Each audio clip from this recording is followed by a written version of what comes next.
If you're anything like me, you fell in love with Herbie Hancock's Headhunters LP the very first time you heard it, right from the iconic bass line that opens the album. Although if I'm being honest, it was the stylish and gorgeously orchestrated Rhodes solo in the middle of the track that really won me over. It's been 20 years since I first heard it, and it still stops me in my tracks to this day.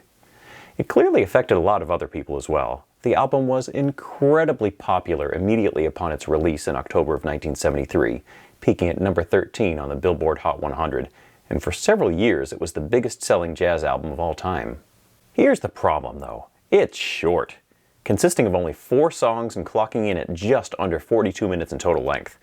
By the time the final heartbeats of Vein Melter crept to a halt, I was left immediately wanting more, and thus began a nearly 20-year quest for finding other material to scratch my headhunting itch.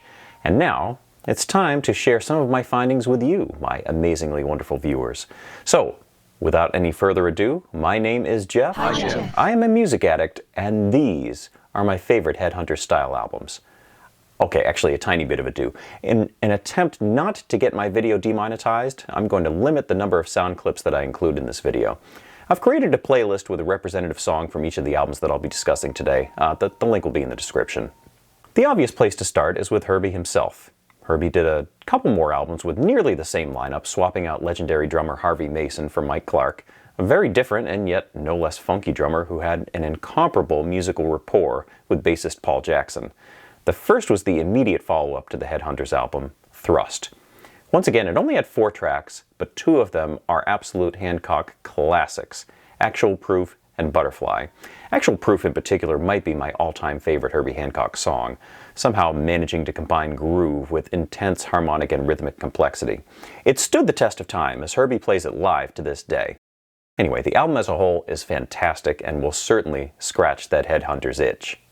The next album from this lineup was released in Japan in 1975 and didn't see a release elsewhere until 2014, the double LP live album Flood. This one is probably my favorite of the bunch. Herbie and his bandmates, now including guitarist Blackbird McKnight, get to stretch out in extended versions of classic Headhunters tunes, including an incredible version of Actual Proof with Herbie on acoustic piano, and a near 20-minute version of Hang Up Your Hang-Ups that absolutely destroys the version on the Man-Child album. Please, please, please do yourself a favor and check out this LP. Now, speaking of Man-Child, here's where things start to change a little bit for Herbie. I'm not sure if it was record company pressure, but this is where his records start to get overly polished for my taste.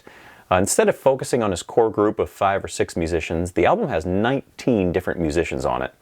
Superfluous horns were added on Hang Up Your Hang-Ups, grooves became less interesting and more meandering, and the melodies became much less memorable.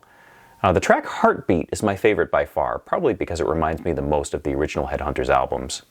Herbie's next album, 1976's Secrets, continues in a similar vein, but I actually like it a lot more. The slick production is still there, but there's some much more memorable material. The tunes People Music, Spider, Swamp Rat, and Sancho Shima, easy for me to say, are all excellent and should appeal to any Headhunters fans.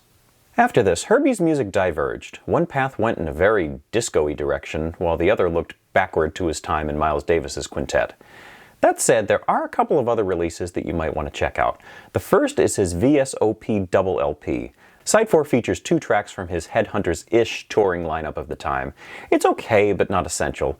Don't confuse this one with a handful of other VSOP releases out there. Look for the one with this silly picture of Herbie on the front.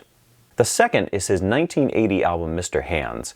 The track Shiftless Shuffle is a reunion of the original Headhunters lineup. It's a very different vibe from the original Headhunters album, but it's no less amazing. Harvey Mason in particular is ridiculous on the track, and Herbie really gets to stretch out with any slick production weighing the track down. The album as a whole is very eclectic, but I'd put the B-side of the album up against pretty much anything that Herbie's done in his career. It's that good. As for his pre-Headhunters material, you might want to check out 1969's Fat Albert Rotunda, which combines jazz, soul, R&B, and early funk, and features one of the most out-of-tune E strings that you'll ever hear on a bass on one of the tracks. I've put it in the playlist for your listening enjoyment. The album as a whole hints at what's to come with the Headhunters, and it's well worth a listen. You might also want to check out the tune Sleeping Giant from his album Crossings, featuring his M1 band. It's not Headhunters funk, but there are some funky moments, including one of the first uses of synth bass, if not the first use of synth bass on a jazz album. So now that we've explored Herbie's own catalog for Headhunter-style gems, the next logical place to explore is the other members of the group. And as it so happens, the members of Herbie's Headhunters band started a project under the name, the Headhunters. Their first album, Survival of the Fittest, will certainly appeal to fans of Herbie's Headhunters material, but don't expect a clone of those first few albums.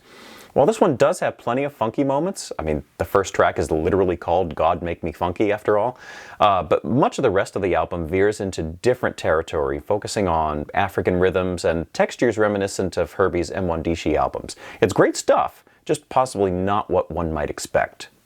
The follow-up album, Straight from the Gate, is a different kind of animal altogether. Half the tunes are so-so to good funk/R&B, and half are excellent fusion burners. It might or might not appeal to you, but it's worth checking out. The Headhunters reunited in the late 90s, but none of their more recent albums do a darn thing for me. What I love about Herbie's Headhunters albums from the 70s was how raw and unpolished they are. There's a grit to them. The recent Headhunters material was all slickly produced and, in my opinion, entirely unmemorable. Getting back on track, Benny Maupin, the Headhunter saxophonist, made the excellent Slow Traffic to the Right in 1977.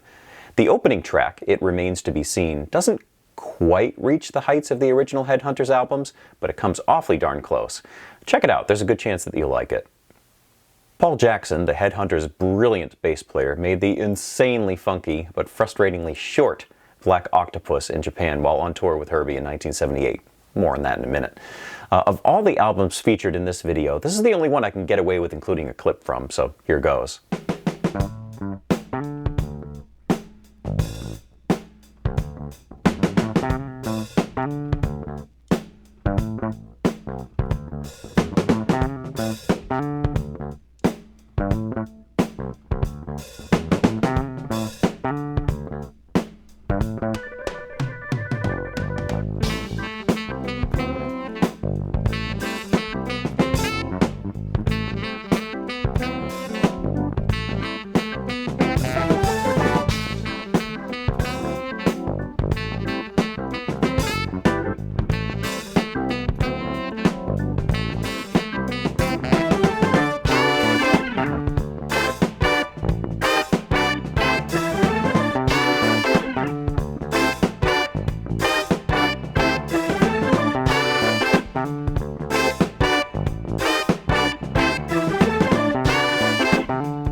It's killer, right?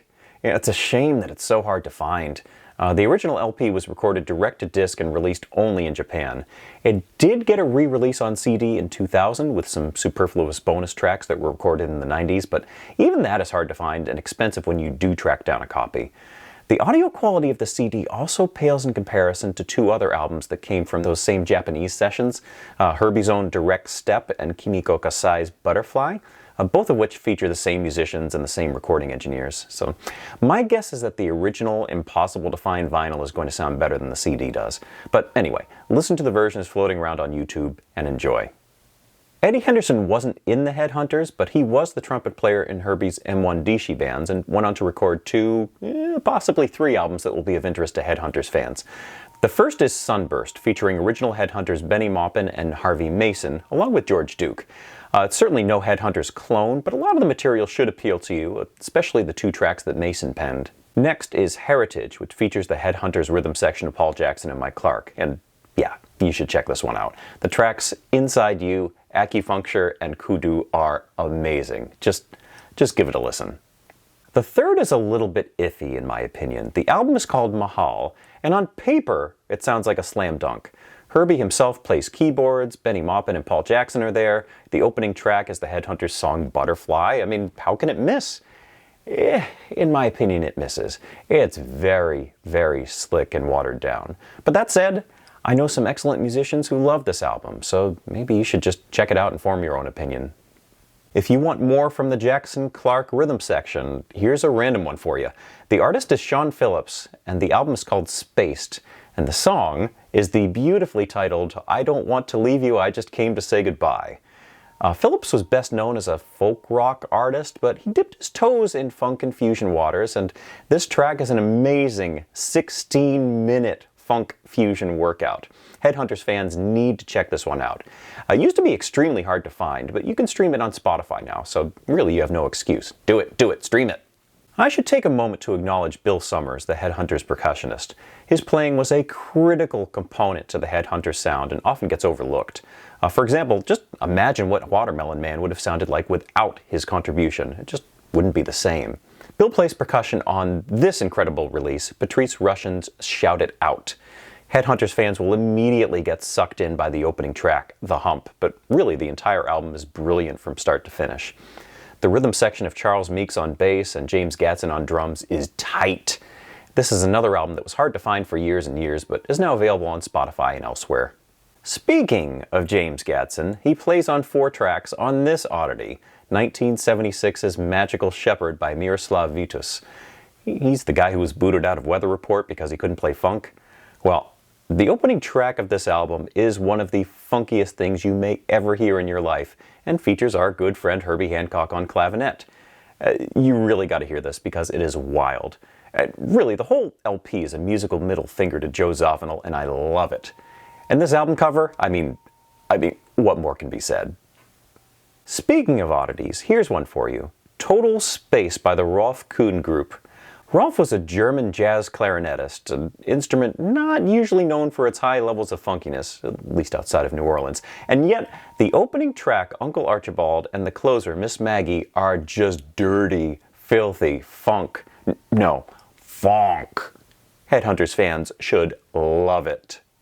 Staying in Germany for a moment, here's Dieter Reich's Knockout. This may indeed be the most headhuntery non-Headhunters release. The instrumentation is similar, the production is similar, and the grooves are pretty darn close as well. It's not quite as the same level as those original 3 Headhunters albums, but it's just a tier below. Very, very much worth a listen. Before I go, there are a couple of one-offs that I'd like to add. The first is the song Wildlife off of the album Believe It by the new Tony Williams Lifetime. I remember sitting in my college dorm room listening to Alan Pasqua's keyboard solo on this song, and somebody walked by my door, stopped, and asked if it was Herbie Hancock's Headhunters. It wasn't, but I can see why he would have asked that. The next is more of a two-off. The first 2 tracks off of Phil Ranilin's Vibes from the Tribe, the title track and the song Sounds from the Village, are some of the funkiest jazz funk you will ever hear. Unfortunately, the rest of the album goes in a very different direction afterwards. It's not necessarily bad, mind you, but it's very un-Headhunters-like after those 2 tracks. There's so much more that I could mention, but I'll save the rest for a part 2 somewhere down the road. Now, what about you guys? Are you a fan of Herbie Hancock's Headhunters material? Are there any Headhunter-style albums or songs that I've missed? If so, let me know in the comments below or take the discussion to my Discord, link in the description below. If you'd like to support the channel, please like this video, subscribe, click the bell icon, and consider joining my Patreon for exclusive patron content. Lastly, please follow me on Twitch for a live groove and shred 4 days a week.